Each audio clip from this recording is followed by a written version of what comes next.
Hello दोस्तों, बहुत बहुत स्वागत है आपका हमारे चैनल पर, हमारे ट्यूशन क्लासेस पर। और मैं हूं अंकित। बहुत बहुत स्वागत करते हैं आपका। दोस्तों, आज हम पढ़ेंगे NCF नेशनल क्यूरिकुलम फ्रेमवर्क 2005। ठीक है, हिंदी में इसे कहते हैं राष्ट्रीय पाठ्यक्रम की रूपरेखा। तो ये आपका CTET, UPTET और जितने भी स्टेट लेवल के TET के एग्ज़ाम हैं उनके लिए बहुत ही इम्पोर्टेंट है ये। और जो भी KBS का NBS के जो भी एग्ज़ाम होते हैं उनमें पेडागोजी में ये आता है, ये बहुत ही इम्पोर्टेंट है। इसके अलावा और भी किसी एग्ज़ाम में आ सकता है, मान SSC वगैरह के एग्ज़ाम भी पूछ सकते हैं।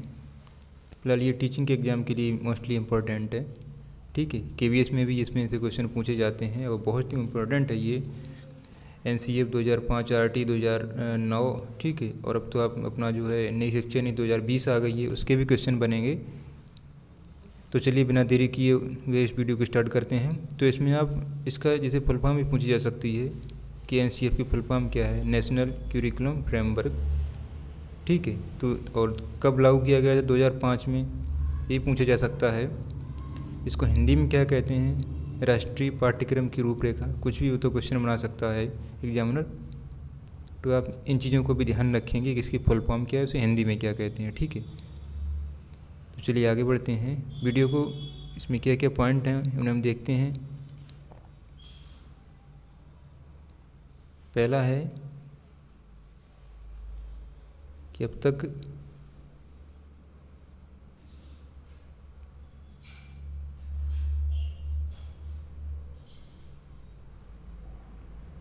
कुल 4 NCF लागू हो चुके हैं। 1975 में, 1988 में, 2000 में, और ये 2005 का अपना लेटेस्ट है। तो इसी के बारे में हम पढ़ रहे हैं। अब तक कुल 4 NCF लागू हो चुके हैं। 2005 से पहले 3 लागू हो चुके हैं। ठीक है, तो इसे कहाँ पर रखा गया, संविधान की 8वीं अनुसूची में इसे रखा गया है। और इसमें कुल 5 अध्याय और 2 परिशिष्ट हैं। जो NCF है इसमें 5 अध्याय और 2 परिशिष्ट हैं। उसे कहाँ रखा गया, संविधान में 8वीं अनुसूची में। ठीक है, पॉइंट नंबर तीसरा, संविधान की 22 भाषाओं में ये परिभाषित है। संविधान की 22 भाषाओं में इसे परिभाषित किया गया है। तो ये चौथा पॉइंट है कि इसे कहाँ से लिया गया है। ये रविंद्रनाथ टैगोर का एक निबंध है या लेख है, ये सभ्यता एवं प्रगति। तो यहाँ से ये प्रभावित होकर इसे लिया गया है। रविंद्रनाथ टैगोर भी शिक्षा के क्षेत्र में जुड़े रहे हैं, बहुत ज़्यादा अच्छे। इनका इसे B.Ed में भी पढ़ा हुआ है। महात्मा गांधी और रविंद्रनाथ टैगोर ने भी शिक्षा को सुधार के लिए बहुत से नियम बनाए हैं। ठीक है, तो इसमें कहाँ से लिया गया है, एग्जाम में ये भी आ सकता है। तो कहाँ से, रविंद्रनाथ टैगोर के लेख सभ्यता एवं प्रगति से। ठीक है, अब संचालन समिति में कुल 38 सदस्य थे। 38 सदस्य में मेन चीज़ है प्रोफेसर यशपाल, ये इसके अध्यक्ष थे। इनकी अध्यक्षता में ही इसको लागू किया गया है। तो इसे भी पूछा जा सकता है कि NCF किसकी अध्यक्षता में लागू किया गया है, तो प्रोफेसर यशपाल। प्रोफेसर यशपाल का नाम आपको ध्यान रखना है। ठीक है, और इसमें कुल 38 सदस्य थे। इसमें 30 सदस्य NCERT के थे। ठीक है, NCERT के कितने सदस्य थे, 3, और बाकी अन्य सदस्य थे 35। तो इसका उद्देश्य क्या है, शिक्षा बिना बोझ के, लर्निंग विदाउट बर्डन। मतलब ये कि इतना आजकल क्या मतलब बहुत ज़्यादा बुक्स हो जाती हैं कि छोटा से बच्चे की पीठ पर इतनी बुक्स ला दी कि उसे बुक्स नहीं सही से ढो मिल रही हैं, पढ़ाई क्या करेगा। ठीक है, तो शिक्षा बिना बोझ के मतलब बुक्स बहुत कम से कम हों, ऐसी शिक्षा होनी चाहिए। ये मतलब उद्देश्य था इसका। तो ये इसका उद्देश्य ध्यान रखिएगा, शिक्षा बिना बोझ के, या इंग्लिश में लर्निंग विदाउट बर्डन। ठीक है, और प्रोफेसर यशपाल इसके अध्यक्ष थे। सभ्यता एवं प्रगति से प्रेरित है ये। ठीक है, ये मेन पॉइंट है इसके। चलिए आगे बढ़ते हैं। 7वां है, शिक्षा जो है वो बाल केंद्रित होनी चाहिए। शिक्षा बाल केंद्रित होनी चाहिए। बाल केंद्रित का क्या मतलब है कि इसमें बच्चा तो मेन होगा और टीचर की ज़्यादा दादागिरी नहीं चलेगी। ठीक है, टीचर अपनी मनमानी नहीं चला सकता बच्चों के ऊपर। बच्चे को ज़्यादा ध्यान देना होगा। बच्चा जो क्वेश्चन पूछेगा उस हिसाब से आपको जवाब देना होगा, बच्चे के हिसाब से पढ़ाना होगा। ठीक है, बच्चे के ऊपर आप पूरी तानाशाही नहीं दिखा सकते हो, इसलिए ये बाल केंद्रित शिक्षा होगी। ठीक है, इसका ये मतलब है इसका बाल केंद्रित का, टीचर केंद्रित नहीं होगी, बाल केंद्रित होगी। ठीक है, तो और अगला नेक्स्ट पॉइंट है 8वां। जैसे इसके जो पॉइंट हैं, ये पॉइंट आपको घुमा घुमा के सीटेट के टीटी के पेडागोजी में डाल देते हैं। उन्होंने एक ऑप्शन डाल दिया कि पढ़ाई कैसी होनी चाहिए, इस तरीके से ऑप्शन उन्होंने बना दिया। एक ऑप्शन डाल दिया कि जिसमें बच्चे की अहमियत ज़्यादा हो, इसमें टीचर की अहमियत ज़्यादा हो, ऐसे करके वो 4-5 ऑप्शन डाल देंगे, 4 ऑप्शन। तो उसमें आपको इन चीज़ों को ध्यान रखना, मतलब ये समझ लीजिए NCF ये आपके पेडागोजी को सॉल्व करने में काफ़ी मदद करेगा। ठीक है, और 8वां पॉइंट है बच्चों को आत्मज्ञान द्वारा शिक्षा अर्थात स्वयं अनुभवों द्वारा ज्ञान की प्राप्ति करनी है। ठीक है, ये आत्मज्ञान क्योंकि बोझ जब कम होगा, किताबें कम होंगी, तो आत्मज्ञान अपने खुद अनुभवों से सीख कर ही उस चीज़ को समझोगे, उसे पढ़ोगे। ठीक है, उसको ध्यान रखोगे। इसीलिए आपने देखा होगा जो सीटेट के एग्ज़ाम होता है उसकी पेडागोजी साइकोलॉजी जो आती है वो मोस्टली एक बुक्स में कम मिलती है और आपके समझ के ऊपर ज़्यादा होती है।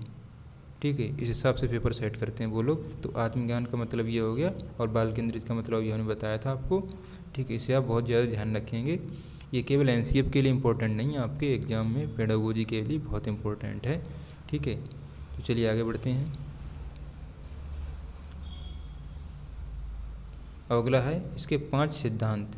ये 5 सिद्धांत ही पूरी NCF इन पर टिकी हुई है।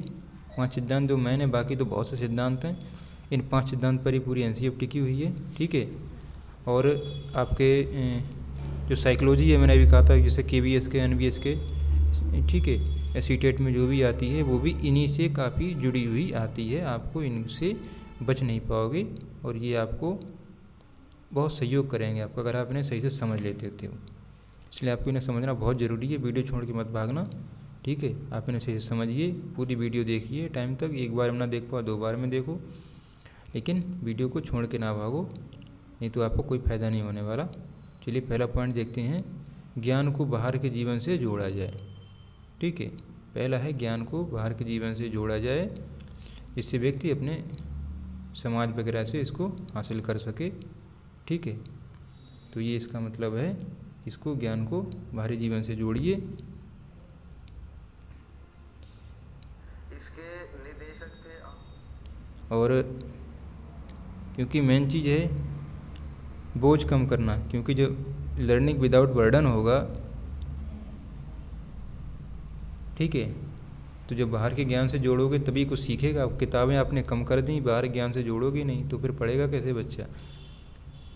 ठीक है, ये आत्मज्ञान से, आत्मज्ञान द्वारा, बाहरी ज्ञान द्वारा, सब यही है इसमें, इस चीज़ से इससे जोड़ा जाए। एग्जाम में मान लिया ऑप्शन डाल देगा सीटेट में कि बच्चा किस तरीके से सीखना चाहिए, टीचर की ज़बरदस्ती से सिखाएगा या आत्मज्ञान द्वारा सीखेगा या रट के सीखेगा। ठीक है, ऐसे 4-5 ऑप्शन डालेगा तो आप उसमें समझ जाओ कि इसमें NCF के जो 5 पॉइंट थे उन 5 पॉइंटों में से ये कौन सा वाला पॉइंट इसमें लग रहा है। और दूसरा है पढ़ाई रटंत प्रणाली से मुक्त हो, मतलब बच्चे को रटाना नहीं है कि पता चले उसने रटा और एग्ज़ाम तक भूल गया, ठीक है, और या अगले साल तक भूल गया, कोई फ़ायदा नहीं है उसका। इसे रटंत प्रणाली से मुक्त हो, बच्चा आत्मज्ञान द्वारा पढ़े, अब उसे समझे, समाज से देखे, सीखे उसे। ठीक है, अब दूसरा है पाठ्यचर्या पाठ्य पुस्तक केंद्रित ना रह जाए। ये नहीं है कि जो सिलेबस में है वही पढ़ना है, सिलेबस से अलग कुछ नहीं पढ़ना है। ठीक है, तो पाठ्य पुस्तक केंद्रित ना रह जाए। अब सीटेट में कई बार ऐसे ऑप्शन डाले गए हैं कि पाठ्य पुस्तक से होना चाहिए या और एक दो ऑप्शन डाल दिए, तो यही समझते हैं कि हाँ पाठ्य पुस्तक से तो पढ़ेगा ही, तो उसमें पाठ्य पुस्तक को ज़्यादा अहमियत नहीं दी जाती, अहमियत दी जाती है, ज़्यादा नहीं दी जाती है। ठीक है, तो पाठ्य पुस्तक केंद्रित ना रह जाए। और चौथा ऑप्शन है परीक्षा को अधिक लचीला बनाना एवं कक्षा की गतिविधियों से जोड़ना। मतलब ये है कि परीक्षा को अधिक लचीला बनाओ, ये नहीं कि साल भर का सिलेबस सीधे उसे पटक दिया एकदम एग्ज़ाम में। ठीक है, अब वो उसे याद ही नहीं रहा है और रटते रटते परेशान, तो इसमें ये कि आप उसके हर महीने एग्ज़ाम होना चाहिए, टेस्ट होना चाहिए, उस टेस्ट से वो सीखे, स्कूल में टीचर भी मार्किंग करें अन्य तरीक़ों से कि बच्चा क्या सीख रहा है या नहीं सीख रहा है, इन चीज़ों पर ज़्यादा ध्यान दिया जाए और एग्ज़ाम पर कम ध्यान दिया जाए। ठीक है, ये इसका मतलब है। 5वां है एक ऐसी पहचान का विकास जिसमें प्रजातांत्रिक राज्य व्यवस्था के अंतर्गत राष्ट्रीय चिंताएँ समाहित हों। प्रजातांत्रिक राज्य व्यवस्था के अंतर्गत राष्ट्रीय चिंताएँ समाहित हो, इसमें लिंग भेद ना हो, कोई जाति व्यवस्था, इससे कोई दिक्कत ना हो, बच्चा देश की तरक्की के बारे में सोचे। ठीक है, इसके लिए नए नए तरीके अपनाए और किसी प्रकार की जेंडर रूढ़िवादिता ना हो।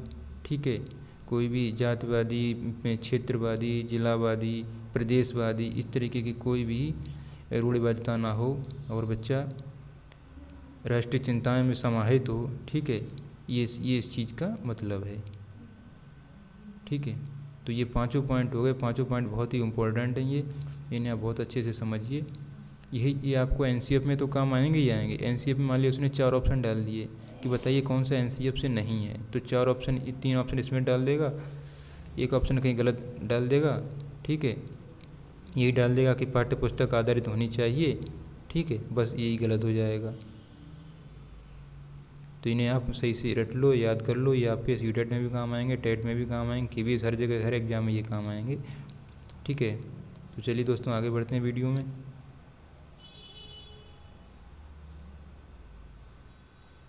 ये 5 सिद्धांत ही मैंने, बाकी सिद्धांत तो भी चलो और पढ़ेंगे आगे। ठीक है, लेकिन ये 5 ही मैन इंपॉर्टेंट सिद्धांत हैं इसके।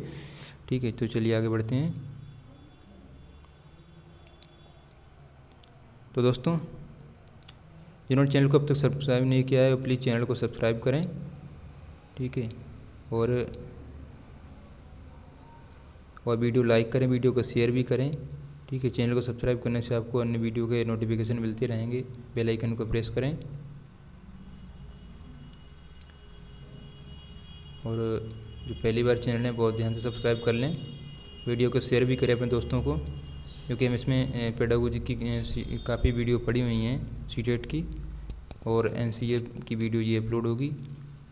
ठीक है, और आपके केवीएस सीटेट के मैथ भी इसमें पड़ी हुई है हमारी ट्यूशन क्लासेस जो हमारा चैनल है इस पर, तो सब्सक्राइब करना बिल्कुल ना भूलें। चलिए दोस्तों आगे बढ़ते हैं वीडियो में। और इस एनसीएफ के कुछ अन्य सुझाव हैं प्रोफेसर सेल कमेटी द्वारा जो सुझाव दिए गए हैं, तो उन सुझावों को देखते हैं कि क्या क्या सुझाव हैं।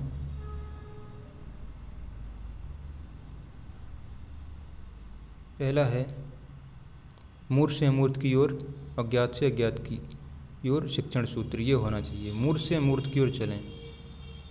मतलब मूर्त जो है, जैसे मूर्ति है, जो ऐसे याद रखो, मूर्त मूर्ति होगा, जो दिख रहा है वो मूर्त है। तो मूर्त से अमूर्त की ओर चलो।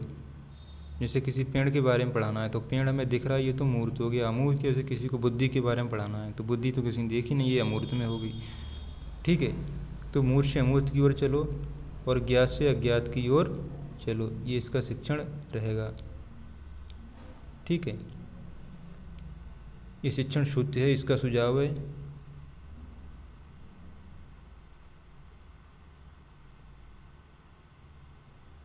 और दूसरा है प्राथमिक शिक्षा का माध्यम मातृभाषा होना चाहिए।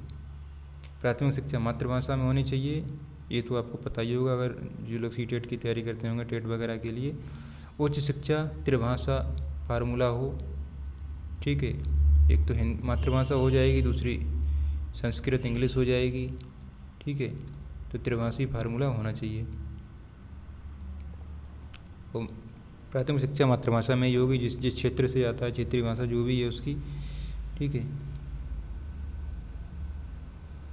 तो इसके बाद क्लास 2 तक कोई लिखित परीक्षा नहीं हो। क्लास 2 तक कोई लिखित परीक्षा नहीं होगी। ठीक है, उसके बाद मौखिक या गतिविधि आधारित परीक्षा हो। ठीक है, क्लास 2 तक कोई परीक्षा नहीं हो बच्चों, क्योंकि मोस्टली गांव के बच्चे होते हैं, मान ली परीक्षा में फेल कर दिया तुमने, उसे फेल नहीं कर सकते हो। क्लास 2 तक कोई परीक्षा ही नहीं होगी, मौखिक या गतिविधि आधारित परीक्षा ही ले सकते हो। दंड बच्चे को नहीं देना ज़्यादा, दंड से व्यवस्था होती है, अनुशासन नहीं। ठीक है, क्लास 2 तक कोई होमवर्क नहीं दिया जाएगा। क्लास 2 तक बच्चे को कोई होमवर्क नहीं दिया जाएगा, ये भी इसका नियम है। ठीक है, अन्य क्या है? छठा है 4 क्षेत्रों में विशेष ध्यान देना, कला पर, काम पर, स्वास्थ्य एवं शारीरिक शिक्षा पर और शांति पर। ठीक है, कि देश के अंदर शांति कैसी बनी रहे। स्वास्थ्य एवं शारीरिक शिक्षा पर भी ध्यान दिया जाएगा। काम की जो है बच्चे को ऐसी पढ़ाई करवाओ जिससे कि उसके जीवन में कुछ काम आए, जिससे कि वो अपना जीवन यापन कर सके बिन नौकरी के भी। ठीक है, कला पर ध्यान दिया जाए। तो इन पॉइंटों को समझना आपको बहुत जरूरी है कि कोई सा ही पॉइंट एग्जाम में आ सकता है। इनको एक बार पढ़ लो, एक वीडियो एक बार देख लो, 2 बार देख लो तो आप अच्छे से समझ जाओगे। इसलिए पूरी वीडियो को देखते रहो, बोर ना हो। ठीक है, बोर हो गए तो वीडियो को रोक दो या दोबारा देख लो, ये कर सकते हो आप जो है। और ज़्यादा पॉइंट नहीं है इसमें, 7वें पॉइंट 18 पॉइंट करीब हैं। ठीक है, तो बस वर्ष के अंत में होने वाली परीक्षा तनाव एवं भय मुक्त होनी चाहिए। बच्चे के नहीं कितना ज़्यादा तनाव आ गया कि एग्जाम में बीमार पड़ गया या और कोई ऐसी आप समस्या हो गई, तो ऐसी परीक्षा होनी चाहिए। इस हिसाब से बनाओ सिस्टम, चाहे तो सेमेस्टर वाइज करो या हर महीने आप मार्किंग करो। ठीक है, इससे बच्चा ज़्यादा तनाव में ना रहे। समाज की विभिन्नता एवं आर्थिक विषमता को समाहित करने के लिए समावेशी शिक्षा। ठीक है, 8वां पॉइंट है ये, समाज की विभिन्नता एवं आर्थिक विषमता को समाहित करने के लिए समावेशी शिक्षा। तो एग्जाम में ये समावेशी शिक्षा का ही पॉइंट पूछ लिया जाता है कि शिक्षा कैसी होनी चाहिए। समावेशी का मतलब क्या है? विभिन्नता, हमारे बहुत सारी जातियाँ हैं, बहुत सारे आर्थिक स्तर हैं, कोई गरीब है, कोई अमीर है। ठीक है, या आर्थिक किसी प्रकार की विभिन्नता, समाज की विभिन्नता, आर्थिक विषमता होते हुए भी समावेशी शिक्षा होनी चाहिए, जो हर कोई उसको ज्ञान हासिल कर सके, कोई दिक्कत ना हो। और 9वां पॉइंट है, स्टूडेंट में आत्मविश्वास जागृत करने के स्व केंद्रित परीक्षा प्रणाली अपनाएं। आत्मविश्वास जागृत करने के लिए स्व केंद्रित, जैसे स्व केंद्रित बच्चे पर ही ज़्यादा आधारित हो परीक्षा। बच्चे ने जिस हिसाब से ज्ञान हासिल किया हो उसी हिसाब से उसके लिए पेपर सेट किया जाए, उसी हिसाब से प्रश्न पूछे जाएं। ठीक है, ऐसी परीक्षा अपनाई जाए। और 10वां पॉइंट है, इंग्लिश की बेसिक भाषा मानकर उसके प्रचार प्रसार पर जोर दिया जाए। मातृभाषा में तो प्राइमरी में पढ़ाया जाएगा और उसके बाद इंग्लिश को इस हिसाब से पढ़ाया जाए जैसे कि वैश्विक भाषा है ये, उसको उस हिसाब से उसको पढ़ाई करवाई जाए। ठीक है, तो इंग्लिश भी पढ़ाई जाए लेकिन उसको साथ में पढ़ाया जाए मातृभाषा के। और 11वां है, बच्चों के पूर्व ज्ञान को नवीन ज्ञान से जोड़ो। ये तो आपको मालूम है, टीचिंग की होगी जिन्होंने बीएड वगैरह में। ठीक है, बीटीसी डीएलएड में उन्हें मालूम है कि पहले प्रस्तावना प्रश्न पूछा जाता है जिससे कि पूर्व ज्ञान को नवीन ज्ञान से जोड़ना है। तो पूर्व ज्ञान से नवीन ज्ञान से जोड़ोगे तो बच्चे को जल्दी समझ में आएगा, कम डरेगा बच्चा। ठीक है, 12वां पॉइंट है, विद्यालय पर आधारित आकलन को बढ़ावा देकर, साथ में पोर्टफोलियो आकलन को बढ़ावा, विद्यालय पर आधारित आकलन को बढ़ावा देकर। ठीक है, मतलब विद्यालय में जो मान लीजिए मंथली टेस्ट होगा, ठीक है, या फिर टीचर अपनी मार्किंग करेंगे कि कौन बच्चा कैसे पढ़ाई कर रहा है, कोई भी टेस्ट लेता है तो इस पर ज़्यादा ध्यान दिया जाए और एग्ज़ाम पे कम ध्यान दिया जाए, जिससे बच्चे को एग्ज़ाम का डर ना हो और पूरी साल भर उसको हर चीज़ की सही से मार्किंग करते रहो। ठीक है, मान लीजिए जुलाई में पढ़ा है, मार्च में एग्ज़ाम है, जुलाई में तो उसने अच्छे से पढ़ा था लेकिन मार्च आते आते आधा भूल गया वो। ठीक है, तो इसलिए जो भूला हुआ है उस पर आगे ज़्यादा ना बढ़ाया जाए बच्चे को। और पोर्टफोलियो आकलन, पोर्टफोलियो में यही है, बच्चे आधारित आकलन होना चाहिए। ठीक है, पोर्टफोलियो परीक्षण।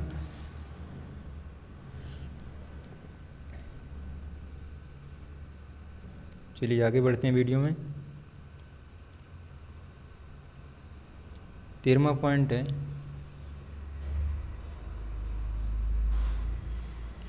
गतिविधि आधारित आकलन को बढ़ावा। गतिविधि आधारित होने से मतलब प्रैक्टिकल होना चाहिए, इस आकलन को बढ़ावा दिया जाए। ठीक है, और 14वां है, परीक्षा लादी ना जाए बल्कि विद्यार्थी की सुविधा के अनुसार 10वीं 12वीं की परीक्षा के लिए 3 वर्ष का समय दें। 10वीं 12वीं परीक्षा 10 साल से 10वीं 11वीं 12वीं तीसरी साल हो गई। ठीक है, 3 वर्ष का समय हो गया। उसके बाद है पॉइंट नंबर 15वां, उत्तीर्ण अनुत्तीर्ण बंद करें, ग्रेडिंग सिस्टम लागू करें। मतलब इसे बच्चे को डर ज़्यादा है उत्तीर्ण अनुत्तीर्ण का कि ठीक है, तो ये डर भी खत्म हो जाएगा और ग्रेडिंग सिस्टम लागू होगा, उससे पता भी चल जाएगा कि बच्चा कितना योग्य हुआ है। पॉइंट नंबर 16, मैथ शिक्षण का उद्देश्य गणितीकरण की क्षमता, तर्क क्षमता का विकास करना है। ठीक है, तो मैथ कराने का उद्देश्य ये है कि बच्चे की गणितीकरण की क्षमता और तर्क क्षमता का विकास करना है, ना कि मैथ के बहुत बहुत बड़े बड़े फार्मूले रटा दिए और बच्चे को टेंशन में डाल दिया। ठीक है, ये नहीं करना है। गणित को किताबी विषय बनाने के लिए बच्चों को दैनिक जीवन से जोड़ें। किताबी विषय नहीं बनाना है कि 10 चैप्टर हैं पढ़ाए जा रहे हैं, इतना हार्ड मैथ पढ़ा रहे हैं कि बच्चा बेचारा टेंशन में आ गया। ठीक है, इसके लिए इसको दैनिक जीवन से जोड़ें। वही मैथ पढ़ाइए जो उसको दैनिक जीवन में काम आए, बेफालतू में ना पढ़ाई जाए, बेफालतू की चीज़ें बच्चे को ना पढ़ाई जाए, बच्चा टेंशन में भी आ जाए, जीवन में उसका कोई फ़ायदा भी नहीं है। ठीक है, 17वां पॉइंट है, पर्यावरण शिक्षा को सैद्धांतिक बनाने की जगह व्यवहारिक पक्ष से जोड़ें। इसे पर्यावरण शिक्षा को सैद्धांतिक बनाने की जगह सैद्धांतिक ना बनाए, व्यवहारिक पक्ष से जोड़ें। आप पर्यावरण पढ़ा रहे हो, मान लिया बच्चे को पढ़ाया जा रहा है कि जंगल ना काटो, ये ना करो, वो ना करो, तो बच्चा बेचारा पढ़ते पढ़ते बोर हो गया, उसे ध्यान ही नहीं है कि क्या पढ़ाया जा रहा है।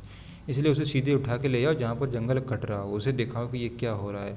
वो देखे वो जंगल कट रहा है, इससे ऑक्सीजन कम होगी, ये होगा वो होगा, 50 समस्याएं वो जान जाएगा, वो खुद ही सारे क्वेश्चन तैयार कर लेगा, आंसर तैयार कर लेगा, तो ये शिक्षा आत्मकेंद्रित हो जाएगी। ठीक है, तो यही इसका मतलब है, व्यवहारिक पक्ष से जोड़ें।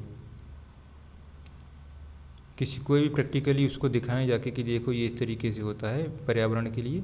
ठीक है, तो ये इसी का मतलब है, सैद्धांतिक बनाने की जगह व्यवहारिक ही हो गया। आपको मौके पर लेके जाओ। ठीक है, ग्राउंड जीरो पर ले जाओ उसको। 18वां है,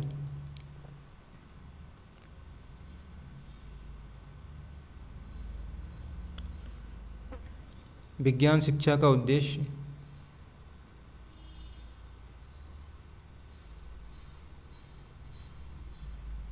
विज्ञान शिक्षा को विज्ञान के फार्मूले रटवाना नहीं है, बल्कि व्यवहारिक समझाकर दैनिक प्रयोग से जोड़ना है।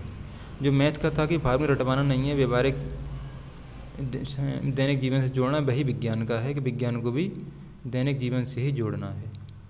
हर चीज़ आपको दैनिक जीवन से जोड़ के बतानी है कि कौन सी किस तरीके से होती है। मान लीजिए फ्रैक्शन पढ़ा रहे हो आप, घर्षण पढ़ा रहे हो, बच्चे को बताओ कि साहब ये गाड़ी चलते चलते रुक गई, ठीक है, एक्सीलेटर देना बंद कर दिया, क्यों रुक गई, क्योंकि घर्षण लग रहा है। ठीक है, तो समझ जाएगा कि यहाँ घर्षण ये होता है। ऐसे उसे घर्षण के फार्मूले पढ़ाते रहो, वो यही नहीं जानेगा घर्षण होता क्या है। ठीक है, तो फार्मूले लिटाना है, व्यवहारिक ज्ञान से जोड़ना है। तो पूरे में यही बताया गया कि बेसिक की जो है, जो 5 पॉइंट बताए थे, उन्हीं 5 पॉइंटों पे हर चीज़ टिकी हुई है। जब व्यवहारिक ज्ञान से जोड़ा जाएगा तो किताब की वैसी ज़रूरत नहीं पड़ेगी, तो बोझ वैसे ही कम हो जाएगा।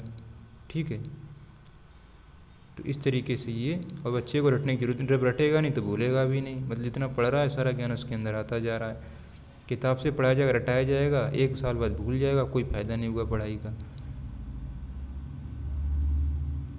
तो दोस्तों ये थे सारे पॉइंट, यहीं पर वीडियो लास्ट होती है। दोस्तों उम्मीद करते हैं आपको वीडियो बहुत अच्छी लगी होगी। वीडियो को लाइक करें, चैनल को सब्सक्राइब करना बिल्कुल ना भूलें दोस्तों। ठीक है, तो ये आपके जो 5 पॉइंट थे, इन्हीं पॉइंटों पर आधारित था ये NCF 2005। उम्मीद करते हैं आपको बहुत ही समझ में आएगा। चैनल को सब्सक्राइब कर लो। तो वीडियो देखने के लिए बहुत बहुत धन्यवाद दोस्तों, बहुत बहुत धन्यवाद आपका हमारी ट्यूशन क्लासेस पर। मैं अंकित बहुत बहुत धन्यवाद देता हूँ आपके लिए। अन्य वीडियो के लिए बेल आइकन को प्रेस करें, जिससे आपको अन्य वीडियो का नोटिफिकेशन मिलता रहे। धन्यवाद साथियों।